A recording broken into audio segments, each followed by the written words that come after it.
look, the case, social workers, this is my opinion only, they willingly take these jobs. They do the training to get these jobs. It's not like you just show up and you can be a social worker. You have to have tickets for different attributes that you can put. But they willingly agree to protect these children that are assigned to them. And in extreme cases, especially ones such as these, they just never face an ounce of discipline. So there was a notion to rehear the case in January of this year, which is 2020. We're in. But it was, again, disregarded. So right now the case is not progressing any further whatsoever, and it's been reported that all four caseworkers were fired after Gabriel's death. But being fired, what does that do?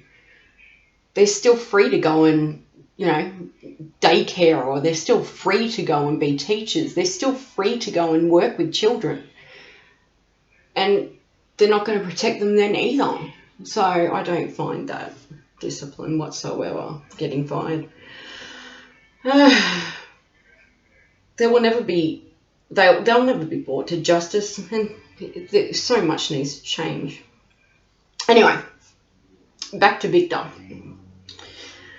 Now, when he was arrested for these rapes and assaults on the minors that he was taking care of in his home, a senior official of the Russian investigative committee, Igor Commissarov, I hope I've got that right, expressed dismay over the alleged reign of terror.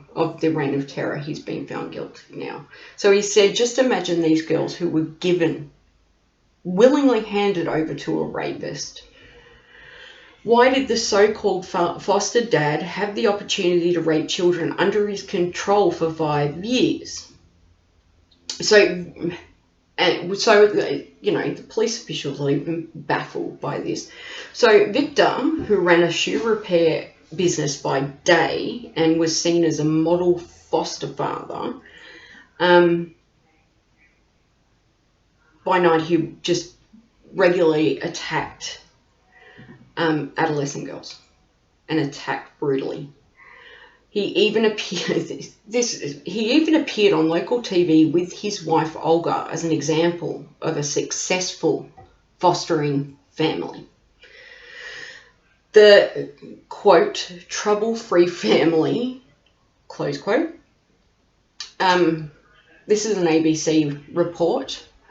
He passed repeated inspections by social care workers. It's also the couple of, on top of all these foster children, they're reported to have 3 children of their own. And over those 5 years, they fostered up to 9 more youngsters from orphanages. So when it comes to the wife, no charges have been brought up against her. Let me finish. So, because I know, at first I was like, are you kidding me? But then I found out why. So she has said that she had no idea that this was going on.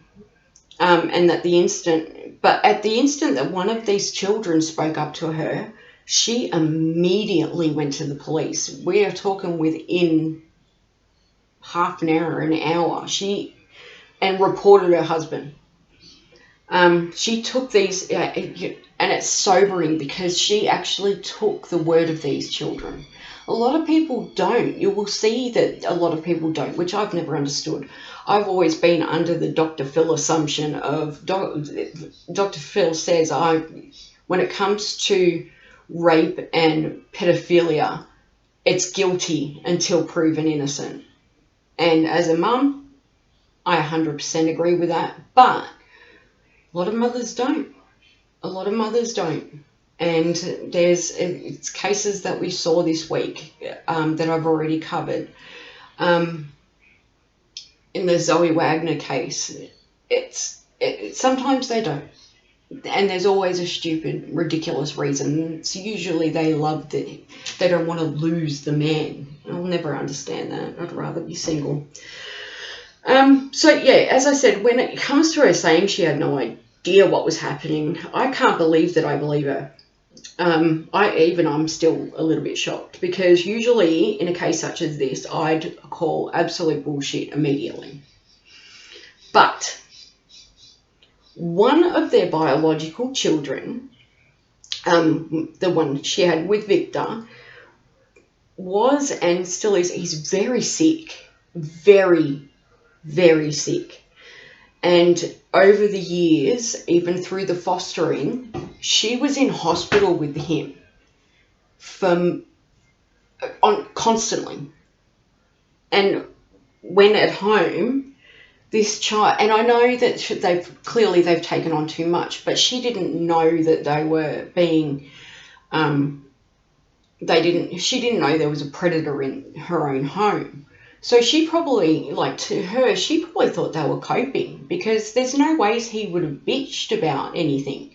Because if he had, then she would, the discussion would probably come, well, maybe we can't foster anymore. Then how is he going to get his victims? So that's what I'm thinking. So she was rarely around, because her child just kept getting sick and getting sicker and sicker. It doesn't state anywhere what this child had, but as a mother of a type 1 diabetic who has rheumatoid arthritis and crap sugars, I kind of get it. I don't know, and I don't mean abuse. Usually, I need to explain it without. I understand the part of always being at hospital. I understand the part of, I barely know what's going on in my own home, because I'm in hospital with my daughter, or for myself. It's a constant regime of just over and over again. Anyway, so Viktor was actually paid £265 a month, which is a bit of money. Like in Australian dollars, it's a fair bit of money. So probably 1,000 or so Australian dollars a month. Personally, in Australia, it would be more if you were to foster children, but I don't know what prices and costs are over in Russia. Anyway, so he's paid £265 or euro a month by the state care, for each, totally read that wrong. So each. So that's a lot of money. For the adolescent girls. So, of course, not going to bitch, because he's going to also lose all that money. And a local media report claimed with the money that the government paid him as a foster parent, he used that money to rent an apartment locally, where he would use that apartment to have sex with either one or another foster daughter every other day. So this was just constant abuse on these beautiful little girls. Anyway, so after the little girl had spoken up, he was taken to trial and found guilty. And then he pleaded guilt as things were closing. He admitted. So he was handed a 22.5-year sentence for committing 900 plus rapes and sexual attacks on the underage schoolgirls. 900. Atrocious. As I said, Viktor was 37 at the time of his arrest, and the judge in this case stated that they were his sexual slaves, and the poor little darlings they were.